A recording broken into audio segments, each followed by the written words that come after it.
राजेश गुप्ता जी।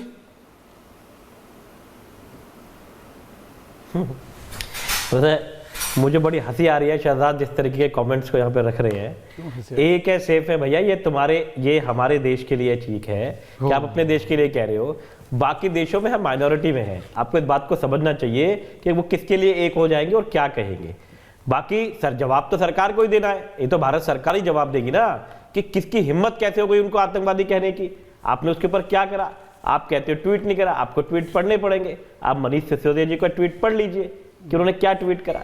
देखिए, हर बात पर राजनीति करनी ठीक नहीं है। ये हमारे देश के लोग हों चाहे कहीं पे भी हो, पहली बात तो हम हर हिंसा का विरोध करते आए हैं और हम इस्कॉन भारत की शान है। बहुत सारे लोग इस्कॉन के मंदिरों में जाते हैं और ये शहजाद को भी मालूम है और आपको भी मालूम है ऐश्वर्या की मैं तो रोज सुबह ही मंदिरों में जाने वाला आदमी और मेरी बहुत पार्टी अच्छा के अंदर भी बहुत सारे ऐसे लोग हैं जो रोज मंदिरों में जाते हैं। ना जाने क्यों ये ऐसे दिखाने की कोशिश होती है कि एक ही पार्टी के लोग मंदिर जाते हैं। अरे भाई ऐसा नहीं है, हम रोज जाते हैं, रोज पूजा करते हैं, हमारी शादी में भी फेरे होते हैं, हमारे जब डेथ हो जाती है तो क्रियाएं होती है, हमारा बच्चा हो जाता है तो उसकी छठी होती है। तो ये इस तरीके से दिखाना, एक पार्टी एक धर्म को पूछती है नहीं, धर्म अच्छाई और ईमानदारी को धर्म कहा जाता है और हम धर्म के साथ रहे हमेशा, इसके अंदर क्या दिक्कत है। लेकिन ये तो केंद्र सरकार को जवाब देना है ना कि अगर किसी देश के अंदर ऐसा हुआ तो हमने उस पर क्या एक्शन लिया, क्या हमने अपनी बात को तलखी से रखा कि किसी की हिम्मत कैसे हुई कि इस्कॉन के बारे में ऐसे कहे जो दुनिया भर के लोगों को कृष्ण का संदेश देते हैं। कृष्ण का मतलब प्रेम है, उसको राजनीति से मत जोड़ो, उसको गंदगी में मत लेके आओ। कृष्ण का मतलब है प्रेम, कृष्ण का मतलब है शांति और युद्ध भी करना पड़ता है शांति के लिए। तो अगर बांग्लादेश की इतनी हिम्मत हुई, किसी सरकार की इतनी हिम्मत हुई, किसी भी ऑर्गेनाइजेशन की भी इतनी हिम्मत हुई कि वो कृष्ण को प्यार करने वाले, कृष्ण की भक्ति को फैलाने वाले इस्कॉन के बारे में कुछ बोले तो उसके ऊपर पूरे भारत को एक होकर इसका जवाब देना चाहिए। और शहजाद इस पर अब राजनीति नहीं करते, आप आगे बढ़ो, आपकी पार्टी आगे बढ़े, हमारी पार्टी पूरी तरीके से इसमें साथ है कि कोई भी देश दुनिया के अंदर अगर हमारे इस्कॉन के साथ में, हमारे धर्म के किसी ऐसी चीजों के साथ में कुछ कहेगा तो हम उसका जवाब देंगे और इसमें राजनीति ना करो, साथ रहो। ओके शहजाद, कोई काउंटर उसके बाद अनुराग जी, नागर साहब आ रहा हूं, आप राजनीति में यहीं पे जनरल धैर्य जी आ रहा हूं, पंकज जी आ रहा हूं। ये बात सच है कि मेरे बड़े भाई, मेरे प्रिय मित्र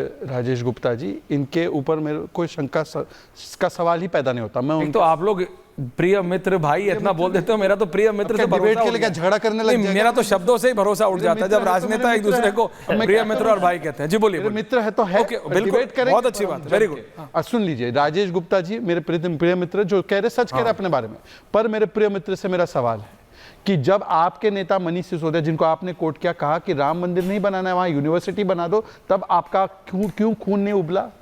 क्यों आपका खून नहीं उबला जब सनातन समाप्त की बात की?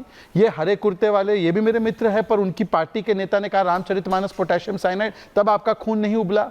द्वारका जी में नाटक होता है, ये राहुल गांधी ने कहा, तब आपका खून नहीं उबला। मठाधीश माफिया है, तब आपका खून नहीं उबला। राम मंदिर प्राण प्रतिष्ठा में नाच गाना हो रहा है, ये तब आपका खून नहीं उबला। राम जी का कोई अस्तित्व नहीं है, राम जी के मंदिर को बेकार कहना, तब आपका खून क्यों नहीं उबला? राजेश गुप्ता जी, आप तो एक बहुत ही भले व्यक्ति है, पर बताइए इस बयान पर क्या स्टैंड था? मठाधीश और माफिया में कोई ज्यादा फर्क नहीं होता। मठाधीश और माफिया, मैं बता दूं ऐश्वर्या, 30 सेकंड अभी आप डिक्लेयर कीजिए कि हमारा इन लोगों के साथ कोई रिश्ता नहीं, आम आदमी पार्टी चलेगी अकेले। बोल दीजिए एक बार। ऐश्वर्या जी 30 सेकंड मुझे मिलेंगे क्या? Quick quick quick quick quick. Anurag ji को आदत नहीं है इतना शांत बैठने की। नहीं, सच में नहीं। देखिए शहजाद भी मेरा मित्र है, छोटा भाई है, लेकिन शहजाद को पता होना चाहिए कि उनकी पार्टी के लोगों ने कहा कि रामचंद्र जी की लड़ाई थी, बंदरों को क्या मिला? हम तो बंदर ही रह गए, उसके अंदर हमको क्या फायदा हुआ? किस पार्टी के लोगों ने कहा कि क्या खीर खाने से बच्चे होते हैं क्या? किस पार्टी के लोगों ने कहा कि सीता माता तो टेस्ट ट्यूब बेबी थी? अरे देखिए, हनुमान जी के बारे में उनको जाट बता देने वाले ये इन्हीं की पार्टी के लोग थे। ऐश्वर्या जी इनसे पूछिए, क्या उनके साथ में इन्होंने गठबंधन नहीं करे? क्या वो इनकी पार्टी के डिप्टी सीएम तक रहे यूपी के, जिन्होंने इतनी बड़ी बात करी? तो ये देखिए, ऐसी छोटी छोटी बातों को, इस वक्त जो मुद्दा है, मुद्दा क्या है कि किसी और देश ने भारत की तरफ देखा है, भारत के एक प्रेम फैलाने वाली संस्था की। नहीं, प्रॉब्लम है कि भारत की इंटरनल पॉलिटिक्स पर फर्क पड़ेगा क्या? अनुराग भदौरिया जी, थैंक यू। मुझे लग रहा है आज आप खेती करके थक गए, अभी उठे हैं, नींद लग रही है आपकी आंखों में। लेकिन अनुराग जी ये बताइए मेरे को, क्यों अखिलेश यादव या क्यों समाजवादी पार्टी हिंदुओं का जो नरसंहार हो रहा है बांग्लादेश में, उसकी खिलाफत नहीं कर सकती, नहीं बोल सकती कि गलत हो रहा है? अनुराग जी। मैं आपकी परेशानी मजबूरी समझ सकता हूँ, हाँ मैं आपके प्रति मेरी पूरी संवेदनाएं हैं, क्योंकि सर, आपकी मैं बांग्लादेश मजबूरी है के प्रति सवाल ये मांग रहा हूं। पूछना। ये अजब लेकिन यार। हम लोग तो डब्बा हैं, ढक्कन सुन यहाँ आप हम लोगों को डब्बा बोला जा रहा है, तो ढक्कन भी है यहाँ पे, तो मैं ढक्कन के बारे में ज़्यादा कुछ बोलूँगा नहीं। सवाल है नागर साहब भी देखिए, ऐसा है। सरकार किसकी है देश के अंदर में? भारतीय जनता पार्टी की। भारतीय जनता पार्टी की सरकार में विदेशों में, चाहे कनाडा हो चाहे बांग्लादेश हो, हिंदुओं पे अन्याय हो रहा है। और ये क्या कहते हैं पता है? देखिए देखिए देखिए, कोई ट्वीट नहीं कर रहा है, देखिए देखिए विपक्ष का नेता कुछ बोल नहीं रहा है, देखिए देखिए क्या हो रहा है। अरे भाई रो क्यों रहे हो? क्यों रो रहे हो? हिंदुओं पे अत्याचार हो रहा है और आप चुपचाप यहाँ रो रहे हो, डिबेट करा रहे हो। अरे वहां लाल आंखें दिखाइए, उसका दिमाग ठीक कीजिए। किसने आपको रोका है? किसने आपको रोका है कि कनाडा पे आपको कुछ नहीं बोलना है, बांग्लादेश में आपको कुछ नहीं बोलना है? दिमाग ठीक कीजिए। हिंदुओं पर अत्याचार हो रहा है और आप यहाँ खाली डिबेट कराने के लिए और यहाँ बैठने के लिए। हम तो शहजाद भाई को तो एक ही बात कहेंगे कि आपकी रटा रटा जो डायलॉग है उसको टैप में डाल दो और रोज उसको चला दिया करो।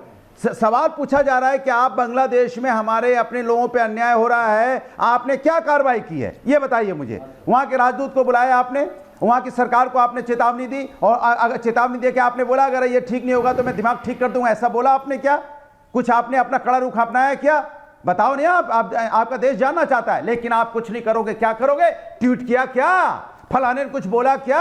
कमाल की बात है भाई, इस देश को क्या हो गया भाई? सरकार को ये सत्ता पक्ष में रहकर सत्ता पक्ष की जिम्मेदारी नहीं निभा रही है, विपक्ष में रहती तो विपक्ष की जिम्मेदारी नहीं निभाती है। जहां देखिए वहीं पे अन्याय।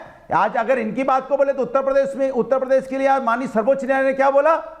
क्या बोला कि आनंद लेने के लिए उत्तर प्रदेश की पुलिस है, अगर आप काम ठीक से नहीं करोगे तो मैं दिमाग ठीक कर दूंगा। ये माननीय सर्वोच्च न्यायालय ने बोला है। इसके मतलब उत्तर प्रदेश में पुलिस अन्याय कर रही है ना, उत्तर प्रदेश की सरकार अन्याय कर रही है ना। जैसा आपको चुनाव में देखने को मिला, चुनाव आयोग ने भी 7 पुलिस वालों को सस्पेंड किया था, आप अपनों पर ही अन्याय कर रहे हो। माननीय सर्वोच्च न्यायालय को बोलना पड़ता है। आज संभल में दंगा हो गया, आपके नाक के नीचे पुलिस को कुछ पता ही नहीं चला, सब कुछ छूमंतर से वहां पे हो गया। पुलिस का एलआईयू डिपार्टमेंट और इंटेलिजेंस डिपार्टमेंट फेल हो गया और उसमें दोष किसका खोजा जा रहा है? विपक्ष का।